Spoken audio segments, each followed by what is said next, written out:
listening to The Donor Doctor Show, where your host, James Newberry, will help you improve the health of your fundraising. Now over to James. Hello, this is The Donor Doctor, and we're going to talk about red flags. And these are the things that I wish I would have known when I was younger. Although I think I did know a lot of them, but I just chose to ignore the red flags. But before we get to that, I'd like to give a little tribute to my first teacher, Declan Bransfield. Worked for him with maybe 20 years, a long time. He was the vice president at Everly Communication Group. I guess it wasn't 20 years because I only worked there 15 years. But anyway, he was the vice president there for a long time. Taught me a lot. Very kind man. Never heard anybody say anything bad. He was on Jeopardy back in the 70s. Won $500. So he's a big history buff and loved the Civil War. Although he didn't call it the Civil War. He called it the War of Northern Aggression or something like that. Or War of Southern Independence. Where is he from? He's from Norfolk, Virginia. That's not that southern. Well, it's southern. Yeah, sure it is. South. Sure it is. That's not southern enough to be calling it the war. I think he did it just to rile people. He's not from South Carolina. He wasn't. I think he did it just to rile people up. Anyway, I didn't care. Anyway, before we get to the red flags, I did look up this online. And most of the red flags are, of course, about dating or romantic relationships. And we're not, that's outside the purview of this podcast. We're going to talk about red flags as far as a working environment, because you're going to be, have board members if you work for a nonprofit. You're going to be hiring people. And if you're working for an organization, of course, you're going to need career advice. These are things to watch out for. And this person from bustle.com gave 5 reasons why we ignore red flags, and of course I added one too. We cling to what is comfortable and familiar even if it is bad for us. She says we're psychologically and biologically programmed to do this for survival. And I'm reminded of people who've been in jail most of their life who do not want to be released, who do not want parole. As bad as prison is, it's preferable to the ambiguity of not knowing what tomorrow holds. They prefer that. So I think a lot of us are like that. Maybe not to that extent. Maybe we want to get out of prison. But to some extent, we could be doing better. But we're stuck in a rut because that's what we like the comfort and familiarity. The second one, and then I've been guilty of this one, we doubt our instincts. As one nice thing about being a poker player, I'm probably better at most people at reading little signs. I've really put a lot of study into that. And I'm not just talking about facial cues, but your legs, how people. They say that I got this from an FBI investigator, Joe Navarro. He said that your legs and your feet are actually more honest because people are used to lying with their face, but if sometimes or even their arms or something. If you really study it, you can sometimes get a good read on somebody, but if it's not something that conforms to what you want to believe, you'll ignore that. So that's the second one. The third that they list is we don't see things as they are, we see things as we are. In other words, we project our values on somebody else. The fourth is kind of like we want to sabotage, maybe subconsciously. Let's say we don't think maybe we want to get fired, but we'd like to leave, but because of the number one, we cling to what's comfortable and familiar, we don't. So we sabotage. That's the fourth one. 5 is we want to see the best in everything. And a lot of people project their religious faith on this. You know what I mean? They want to believe somebody can reform, which they can, but it's hard. You know what I'm saying? So they hope springs eternal is an expression that I think a lot of people make the mistake of adhering to too much. And the one that I add is I think that the reason people ignore red flags is maybe the person has some really good qualities that you like. And I was just watching the Ken Burns Vietnam series, and it was talking about the Battle of Yadrang Valley. You're familiar with that book and movie, right, Jonathan? Yeah, it's very good. I read it in high school, and I just recently watched it's on Netflix. Yeah, with Mel Gibson, We Were Soldiers, and Young, I think We were soldiers and once young. Anyway, in that battle, there's a guy, a second lieutenant, who goes out on his own, and he gets surrounded. If you don't know the story, it was around 300 Americans. They're air cavalry, so they're helicoptered in there. They didn't know that their intelligence was bad. They didn't know there was so many North Vietnamese.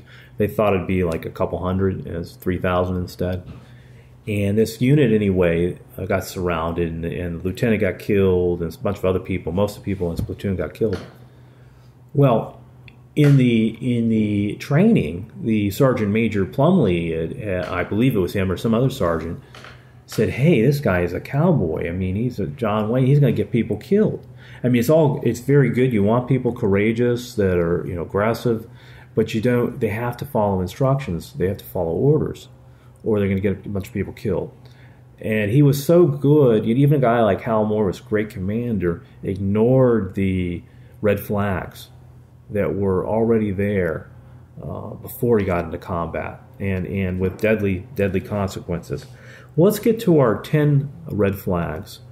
And the first one actually is in the business I used to be in with your mother. We used to run a horse summer camps and horseback riding. Yeah.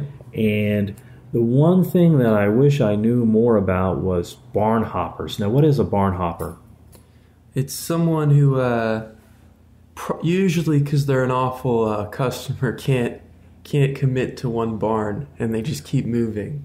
They keep moving. Sometimes they're kicked out. It's even worse, Yeah. And that's why you want to ask for references. But even more important than references, because that's skewed. I mean, that's what they want you to talk to. Why not call other people? Why not find neutral people? Sometimes a community's small enough that other players that know them, and that'll save you a lot of time. It's you don't want somebody who I had a couple that were really bad. One was just so demanding, and her attitude was so bad, she would tell things that were false to other people. So we lost another customer who wasn't there enough and took her word for it. So that's why, a barn hopper is like a cancer. They'll make other people unhappy. And barn hoppers, that applies to like a board member. A board member that's like that will make other board members unhappy.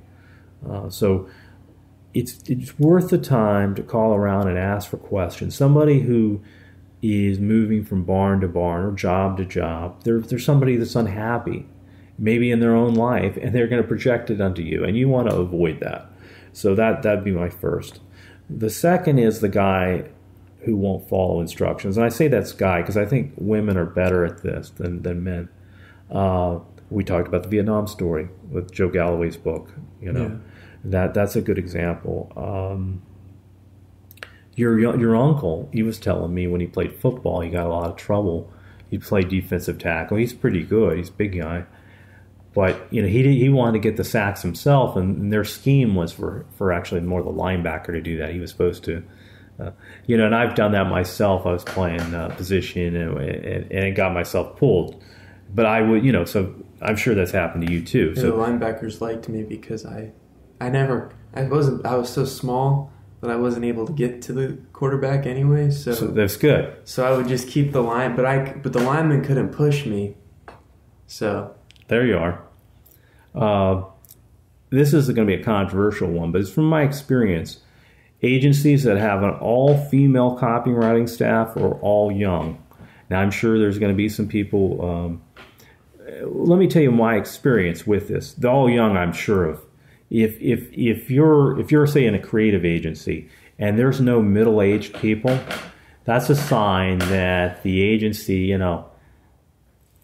because middle-aged people have an advantage because it's such an experience-driven field that middle-aged people, that there's not a lot of, that the people that are older don't feel there's a lot of value in there, maybe staying there, maybe there's not a lot of growth opportunities, or the reason I would say the female and young, and I'm sure this is controversial, the young is because if you're a manager and you don't want any blowback. In other words, you don't want somebody to confront you.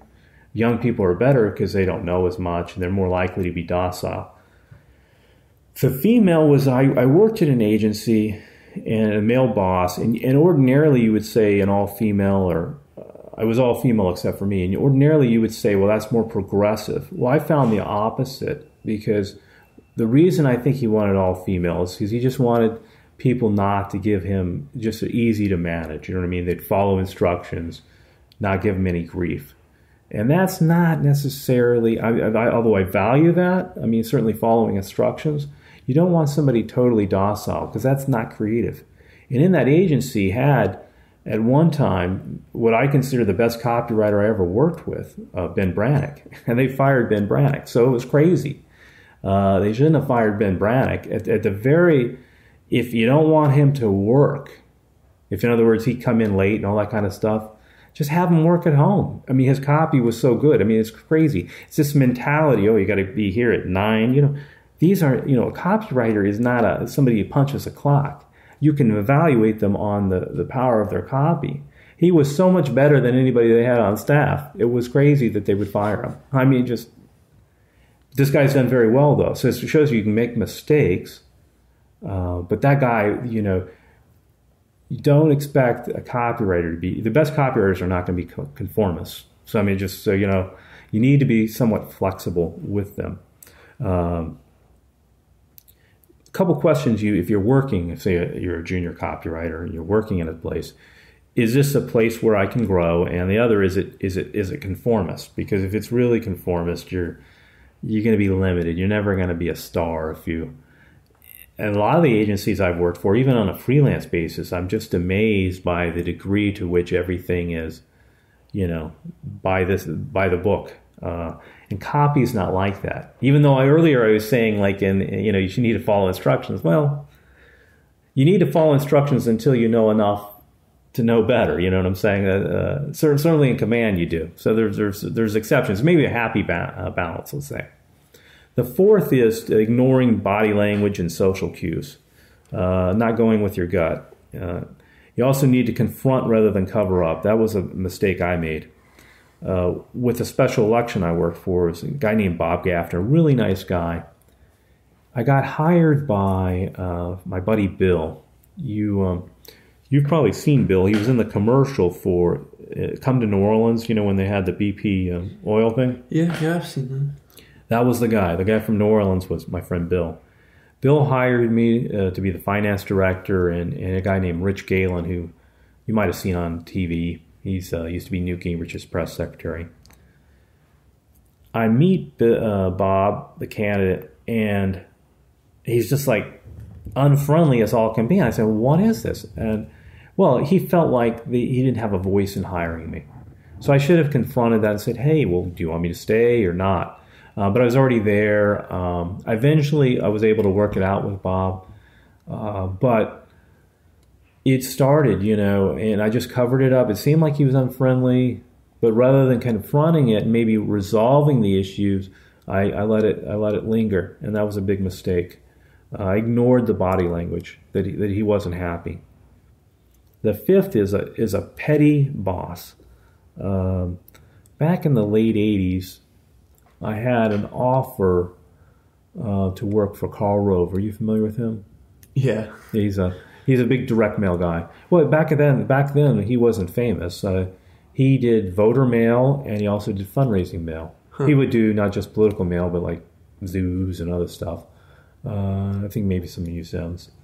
But he was a big guy in Texas, in Austin, but most people would not have known him. Instead, I chose to manage a congressional campaign. Well, the mistake I made was not... I had a social network. I could have found out what kind of person he was. And I'm not saying he was a bad person, but he was a bad boss. He was a very difficult one.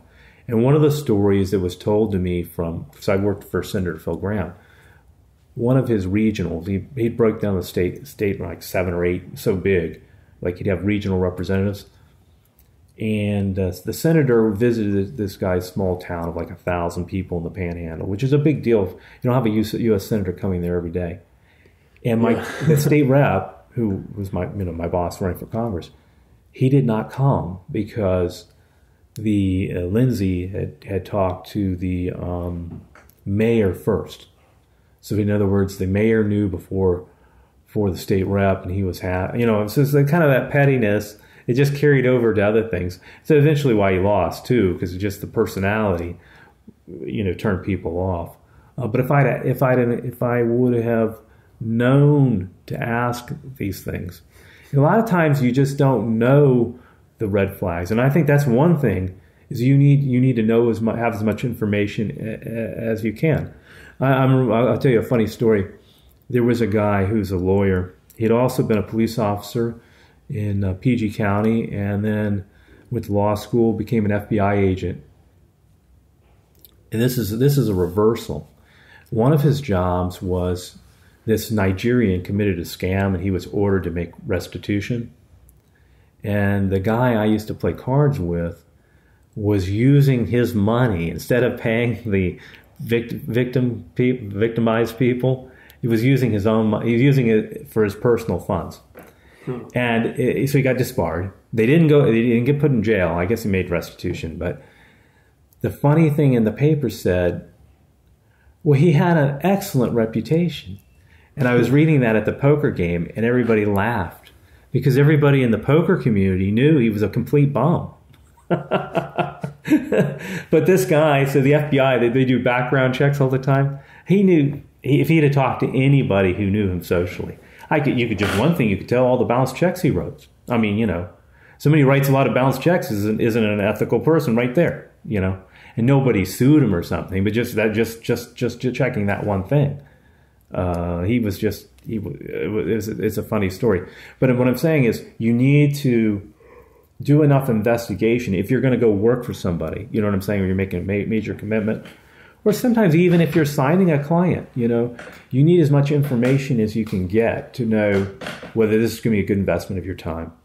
So that was like my worst boss as far as just not, because I did pretty well. I raised more money than they expected, but he was very hard to make happy. So I was able to work through the primary, but I got out of there as soon as we won the primary. It was like I couldn't get out of there quick enough. The next one is a candidate, and this guy was a nice guy, but he hires his daughter as the campaign manager. Well, that's a red flag. Trust me, if they have too many of their relatives, and she was a nice person too, and she was a scheduler, and we worked well together. But it's not a good situation when you have a daughter as your campaign manager or son or anyway. Another campaign had his best friend as a consultant. And I remember he wrote this mail piece that was totally against the message we had. We were saying we were not a professional politician. This is for the state rep. And it was all about him, what he had done as a state rep. Because he'd been a businessman before then. So that's what we were trying to run. That was what our polling. It was like bizarre. Well, this contradicts our message. And he says, well, I know, but he's a friend. So we gotta use him. So he was, so sometimes a friend, what kind of chance do you have if you're a relative or a friend and it's you know what I'm saying, in an organization like that, Number 7 is time wasters. I'm thinking of clients that ask you for requests for proposals, RFPs. So often it's already committed. They've already committed to somebody, and they just want to show the board that they're doing due diligence. They're just wasting your time. So instead of doing an RFP, I'm not saying you can never do it, but say offer to do a free test, offer to go head-to-head against another agency. Let's say it's your client. Say, listen, we'll test ourselves, or you can use them too. We'll test. Our work can stand. But I know somebody that they had a major client for like 8 or 9 years. They didn't want to lose it, obviously. And they were, rather than just firing them, which would have been easier, they said, well, we want to open it up to other people, so you can do an RFP too. What's the point of doing an RFP if you've been their fundraising counsel for 8 or 9 years? It's crazy. It's a big waste of time. Costs thousands of dollars. Big waste of time. So I would be leery of doing RFPs. I'm not saying there's never a time, but I would try to steer away from them. 8 is fraud, and I'm not talking about the worst production coordinator incident I've ever seen, and the worst vendor and they're both cases fraud. The production coordinator had been a good one in the past, but went bad for whatever reason. I don't know if she went crazy or something. She started lying about things having mailed when they hadn't, made a number of mistakes. And, I probably, I don't want to criticize this person, but I think they're somewhat responsible. I didn't trust her. And I even expressed it, and they just said, well, you're being a snob, because she just came across as trashy to me. Not everybody that's trashy is dishonest, I know that, but it was my gut instinct. And sure enough, she went bad. She cost a lot of money. Almost lost a client or two. It was a really bad episode. Trust but verify. If you have some doubts, you can call up. I think the problem is most people are honest until they're not. So you're not prepared for the people when they go bad. The worst vendor situation was typically, because you don't know the exact amount that you're going to mail, you don't know what your postage check is. So sometimes what you do is, or most people do, is they give it to the vendor who then pays the post office when they know the exact count. Well, what this guy was doing was he was using that to pay his payroll. He was stuck money. He's having a hard time making payroll. And things went out late. One mailing in particular that was related to Veterans Day didn't drop to like November 3rd, so it was a disaster. Had to make restitution to the client. I think there were legal proceedings, because it is mail fraud what he did, but it doesn't do you any good. It's not going to help you. You want to avoid that. And the red flag there was his prices were so much lower than all the other vendors. And you have to ask yourself, how is he doing that? So there's red flags there too. You have to expect that in your career, you're going to have some people go bad. A previous episode I talked about poker. You're going to expect somebody's going to try to cheat you.